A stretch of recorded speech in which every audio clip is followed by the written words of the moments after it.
প্রায় 34টা বছর পর আবারও আমাদের ভারতবর্ষে হচ্ছে বিশ্ব ইজতেমা।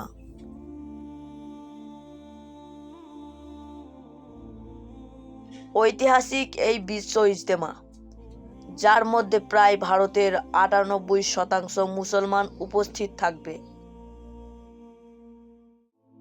আর আজ আমি নিয়ে এসেছি এই বিশ্ব ইজতেমারই একটা বিরাট পর্ব। ভিডিওটা সবাইকে শেষ পর্যন্ত দেখার অনুরোধ রইল। তো চলো শুরু করা যাক বিশ্ব ইজতেমার এই বিরাট পর্ব। আমরা আমাদের যাত্রা শুরু করছি কুসুমগ্রাম বাস স্ট্যান্ড থেকে। এই যে আমরা এখন কুসুমগ্রাম বাস স্ট্যান্ডে আছি, বাসের অপেক্ষা করছি। এখনো বাস আসেনি আমাদের। গাইস, প্রায় আধা ঘন্টা আমরা এখানে অপেক্ষা করছি বাসের জন্য, কিন্তু একটাও বাসের দেখা পেলাম না। তো গাইস, আমরা প্রায় আধ ঘন্টা এখানে দাঁড়িয়ে আছি, একটা বাসও কিন্তু এখন আসেনি। তোমাদেরকে দেখাই, এই যে এটাও আবার আছে, এটা রিজার্ভ বাস, আর বাকি একটা বাস আসেনি। আমরা আধা ঘন্টা প্রায় এখানে দাঁড়িয়ে আছি, তো অনেকক্ষণ আমাদেরকে ওয়েট করতে হবে। এখন বাস না থাকলে কিছু করার নেই, ওয়েট তো করতে হবেই। আর ভাই কিছুক্ষণ পর বাস তো পেয়ে গেলাম, কিন্তু শান্তিটা পেলাম না। বাসের ভেতরেও কিন্তু অশান্তি। দেখো, প্রচুর কষ্ট করে কিন্তু আমরা মেমারি পর্যন্ত চেপে চলে এলাম। গাইস, আমরা এখন মেমারি বাস স্ট্যান্ডে চলে এসেছি। এই যে এখানে আমাদের একটা ইউটিউবার ভাইও কিন্তু থাকে।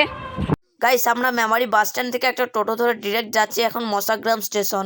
তো দেখতে দেখতে আমরা ফাইনালি পৌঁছে গেলাম মশাগ্রাম রেল স্টেশন। আর স্টেশনে এসে জলদি করে আমরা চলে আসি টিকিট কাউন্টারে। আর মশাগ্রাম টু ধনিয়াখালী পর্যন্ত 3টা টিকিট নিয়ে নিই আমরা। সো ফাইনালি আমরা হাঁটতে চলে আসি আমাদের প্ল্যাটফর্মে। গাইস, আমি ফার্স্ট টাইম ট্রেনে উঠছি, আর এটা আমার ফার্স্ট টাইম ট্রেন জার্নি হতে চলেছে। তোমরা ব্লগটা দেখো, অনেক মজা পাবে। এই ব্লগটা কিন্তু অনেকটা লং হতে চলেছে, তোমরা ব্লগটা শেষ পর্যন্ত দেখো। ও মাই গড, আমাদের ট্রেনটা এখনো এলো না। কখন যে আসবে ট্রেনটা?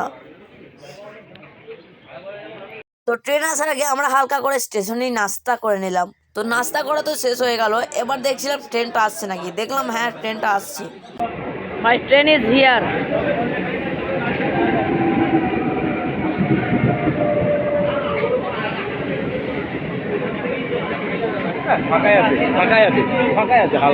তো যাই হোক, তারপর আমরা আর বেশি দেরি না করে ঝটপট উঠে পড়লাম ট্রেনে। এবার চলো সুন্দর ভিউ নিতে নিতে ধনিয়াখালী রেল স্টেশন পর্যন্ত পৌঁছানো যাক।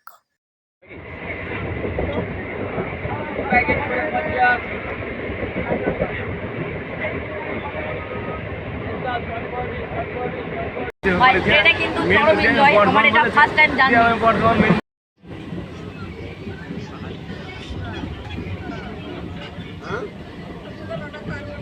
তো যাই হোক গাইস, তারপর আমরা ধনিয়াখালী রেল স্টেশনে দেখলাম ঠিক এরকম ভিড়।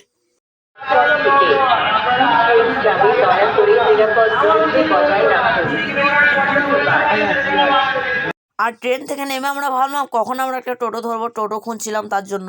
আর কিছুক্ষণ পর শুনতে পেলাম নাকি এই রাস্তায় পুরো যানবাহন সব বন্ধ আছে, এমনকি একটা টোটো যেতে দিচ্ছে না। ভাই, মানুষ কি পারবে 8 থেকে 9 কিমি হাঁটতে? তোমরাই বলো। আর ভাই, এখানে গাড়ির কোনো কিন্তু ব্যবস্থা নেই। আমাদেরকে প্রায় 8 কিমি মনে হয় হেঁটে যেতে হবে। 8 কিমি মতো প্রায় হেঁটে যেতে হবে আমাদেরকে। আর দেখো, সবাই কিন্তু হাঁটছে আর বলছে হাঁটতে থাকি। চলো আমরা হাঁটতে আর ময়দান পর্যন্ত যাই। আর একটু গেলেই আমরা মাঠ দিয়ে নেমে পড়বো, মাঠ দিয়ে চলে যাবো। দেখো, এখানে লোকের কিন্তু অভাব নেই, প্রচুর পরিমাণে লোক হয়েছে এই বিশ্ব ইজতেমাতে।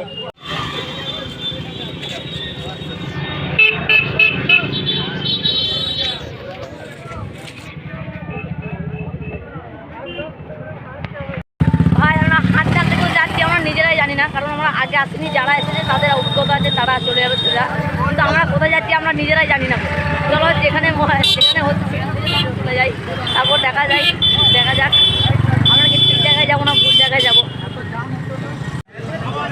ভাই, এটা আমার প্রথম বিশ্ব ইজতেমার। আমি প্রথমবার এসেছি। দেখো এত ভিড় ভাই, ধুলো উড়ে যাচ্ছে রাস্তা, এতটাই পরিমাণে ভিড়। এই দেখো ভাই, সেইদিকে মেডিসিনের দোকানগুলো তো ভিড়ে ভর্তি। আর এই যে আমাদের বাদশা ভাই আর সাইদি ভাই যাচ্ছি আমরা এখন।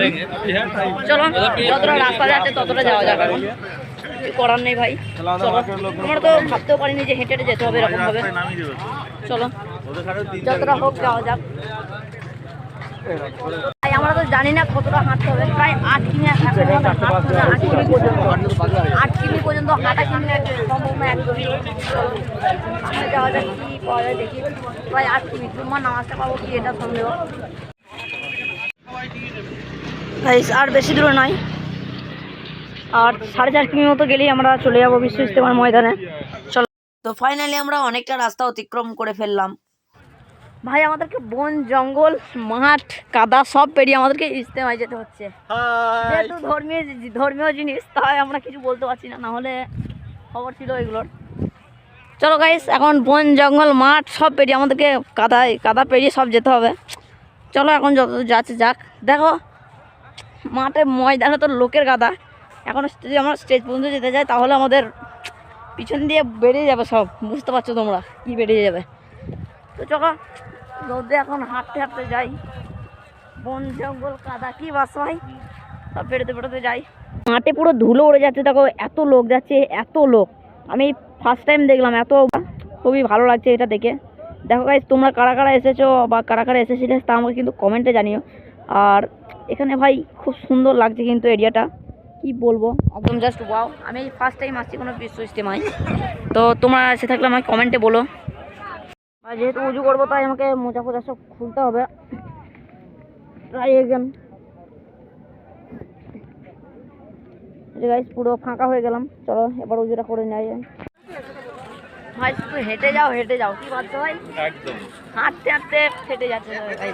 সারাদিন হাঁটছি, সারাদিন কি বলবো ভাই, সারাদিন আজকে হেঁটে যাও, হাঁটা ছাড়া কোনো উপায় নেই। এবার আমাদেরকে যেতে হবে নাকি উজু করতে পুকুর পাড়ে। চলো যাওয়া যাক তাহলে। কি পুকুর পাড়েই যেতে হবে তো নাকি? আর ভাই অজু করে ভাবছিলাম প্যান্ডেলের ভেতরে যাব, কিন্তু প্যান্ডেলের অবস্থা তো পুরোই খারাপ। দেখো এতটাই ভিড় যে আমরা প্যান্ডেলের ভেতরেও ভালো করে ঢুকতে পারছি না। হ্যাঁ, তাই আমরা এই পলিথিনগুলো কিনে নিলাম আর মাঠে বসে বললাম নামাজ পড়ার জন্য। তো গাইস ফাইনালি আমাদের জুম্মা নামাজ পড়া হয়ে গেছে। এবার আমরা খাওয়া দাওয়া করবো, একটু ঘোরাঘুরি করবো কি চলো। বলে তো অনেক কিছু দোকান কিন্তু বসেছে, দেখো এদিকে আছে ওইদিকে আছে, অনেক কটা কিন্তু দোকান বসেছে। আরও অন্য অন্য লাইনেও আছে, কিন্তু আমরা জাস্ট এই লাইনটাতে একটু ঘুরছি। আরও অন্য অন্য লাইনে অনেক আছে। এই যে সেটাতে টুপি পাঞ্জাবি সবই আছে এখানে। এখানে কিন্তু দোকান সাজানো হয়েছে অনেক, এই যে ছেলেদের টুপি পাঞ্জাবি এগুলো সব আছে। আর ভাই এখানে এত ভিড় যে আমি নিজেও বলতে পারবো না এখানে কত ভিড়। গাইস এই ভিড়ে যদি ভুল করে কেউ হারিয়ে যায়, তাকে খুঁজে পাওয়া মোটামুটি ইজতেমা শেষ হলে তাকে খুঁজে পাওয়া যাবে কি বাচ্চা ভাই, তাকে তো খুঁজে পাওয়া যাবে না। প্রচুর পরিমাণে ভিড় কিন্তু এখানে।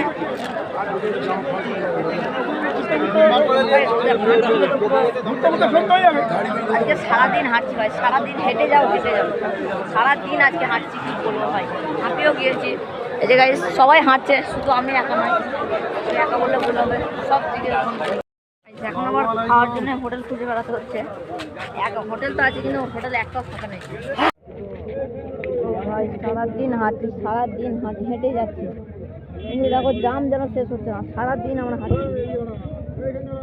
হোটেলটা কোথায় আছে এবার, হোটেল খোঁজো।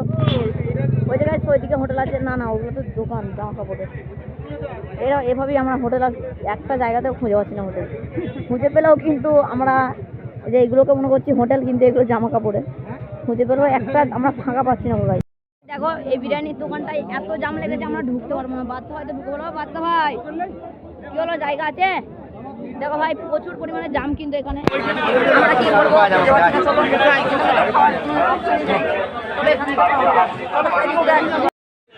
ভাই আমরা হোটেল প্লাস খাবার তো পেয়ে গেছি, কিন্তু দেখো আমরা এখনো পাইনি। ওই যে গাইস ওখানে যুদ্ধ চলছে খাবার খাওয়ার জন্য। তো গাইস আমাদেরকে দোকানদার কাকা বললো তোমরা বসো, তোমাদের খাবার যাচ্ছে। আর ভাই এরকম করেই প্রায় আমাদেরকে 2.5 ঘন্টা বসিয়ে রেখেছিল এখানে। দেন তারপরে কিন্তু আমরা খাবার পেয়েছিলাম। তো ভাই অনেক কষ্টের পর ফাইনালি আমাদের খাওয়া হয়ে গেল। আর খেতে গিয়ে তো যুদ্ধ লেগে গেছিলাম ভিতরে, আমরা নয় অনেক লোক ছিল যা যুদ্ধ লেগে গেছিল ভিতরে। তো খেলাম না, যুদ্ধ করলাম, এখনো হজম হচ্ছে না।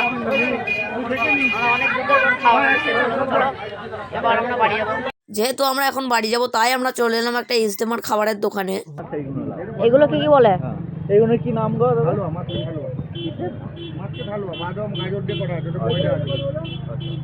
দেন তারপর আমরা কিছু কেনাকাটা করে বেরিয়ে পড়লাম বাড়ি যাওয়ার উদ্দেশ্যে। গাইস আমাদেরকে বাধ্য হয়ে বাড়ি যেতে হচ্ছে, কারণ আমাদের হেঁটে হেঁটে পা পুরো ব্যথা হয়ে গেছে। আমরা ভেবেছিলাম প্যান্ডেলটা পুরো ক্লোজ করবো আমরা, কিন্তু ভাই আমাদের যে এই 10 কিমি হাঁটলাম এটাতেই আমাদের দম বেরিয়ে গেল। প্যান্ডেলটা তো আবার 5 কিমি আছে, কি বাস ভাই, প্যান্ডেলটা 5 কিমি তো, ওই 5 কিমি হাঁটতে গিয়ে তো আমাদের তলা দিয়ে সব বেরিয়ে যাবে। তাই আমরা প্যান্ডেলটা ক্লোজ করলাম না, এটা তো বাস্তব। তো প্যান্ডেলটা আমরা ক্লোজ করতে পারলাম না ভাই, কারণ আমরা সকাল থেকে 10 কিমি মতো হাঁটা হয়ে গেল আমাদের, এই পর্যন্ত 15 কিমি হবে, 15 কিমি এই প্যান্ডেল দিয়ে 15 কিমি।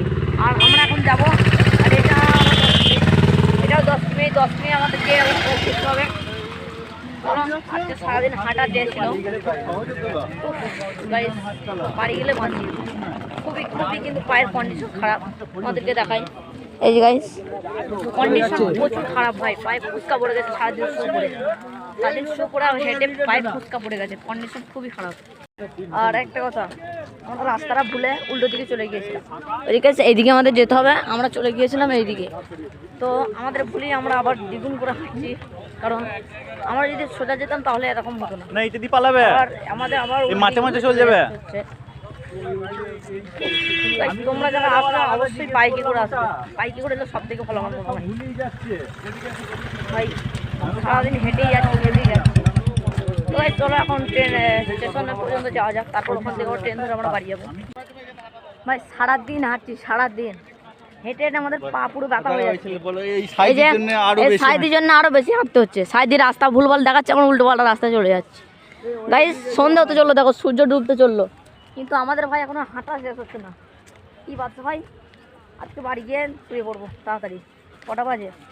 এদিকে 4:09 বাজে, এখনো আমাদের হাঁটা শেষ হচ্ছে না। এলাম তো একটু বসলাম, আবার চলে যাচ্ছি, হাঁটা আমাদের শেষ হচ্ছে না। দেখো ভাই 4:09 বাজে, আর ওইদিকে দেখো সূর্য ডুবতে চললো। চলো কি আর করার, সারাদিন হেঁটে হেঁটে আজকে দিনটা চলে গেল। কি বাচ্চা ভাই, ভাই ট্রেন পাবো নাকি এখন সন্দেহ। দেখো কত লাইন, দেখো শুধু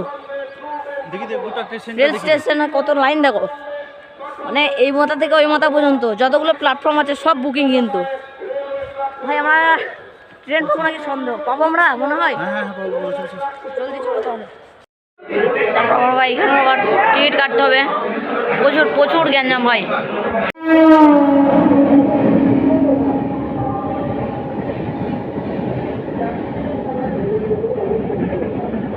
ট্রেনের জন্য হবে, এখনো ট্রেনটা আসেনি, ট্রেনের জন্য আমরা এখন বসে আছি স্টেশনে। দেখি এখন কখন ট্রেনটা আসে, কটা বাজে, 5টা বেজে গেল গাইস, এখন ট্রেন এলো না। এই যে গাইস আমরা ধনেখালি, এখন ধনিয়াখালিতে আছি। ওই যে গাইস তো ভাই ট্রেন ইজ হিয়ার।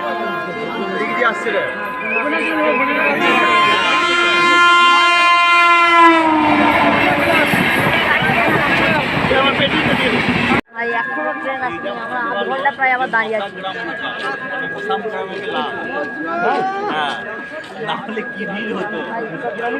এখনো দাঁড়িয়ে আছি, আধ ঘন্টা মতো প্রায় হয়ে গেল আমরা দাঁড়িয়ে আছি এখানে। কতক্ষণে বাড়ি যাই দেখে আছি। ভাই হাওড়া লোকালটা দেখো, আর এই ভাই হাওড়া লোকালটা দেখো একটু, কাউকে উঠতে নামতে দিচ্ছে না পর্যন্ত। ভাই উঠে তো পড়ছে কিন্তু নামতে কাউকে দিচ্ছে না। দেখো এখানে দেখো, তোমাদেরকে দেখাই, দেখো ভাই এখানে এতটাই গ্যাঞ্জাম, দেখো কি করছে সব, কাউকে নামতে পর্যন্ত দিচ্ছে না ভাই, প্রচুর পরিমাণে কিন্তু এখানে জাম লেগে গেছে। তো যাই হোক গাইস, তারপর কিন্তু আমরাও ট্রেন পেয়ে গেলাম। আমরা বলতে এই যে সাইদি বাদশা ভাই এদেরকে নিয়ে কিন্তু আমরা বলছি আমি। ফার্স্ট টাইম ট্রেন জার্নি হয়, আর মজা হচ্ছে। ফার্স্ট টাইম আমরা দাঁড়িয়ে আমরা তো বসেছিলাম, একটু দাঁড়ালাম, এখন জার্নি করছি আমরা। চলো কতক্ষণে আমরা ধনিয়াখালি বলছি, মশাগ্রাম তো নাকি, মশাগ্রামে গিয়ে পৌঁছাই।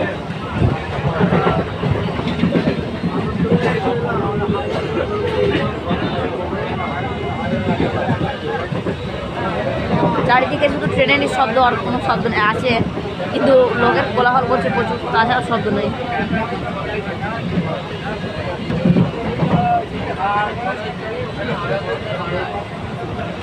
ওই যে গাইস ওইদিকে সেকেন্ড মুভি।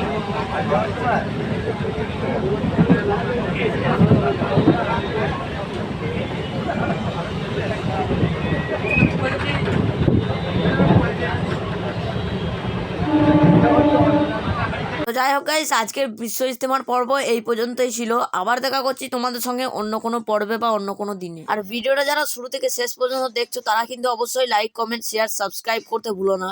আর ভিডিওটা কার কাছে কিরকম লেগেছে তা আমাকে অবশ্যই কমেন্টে জানিও। তো চলো আজকের পর্বটা এখানেই শেষ করলাম।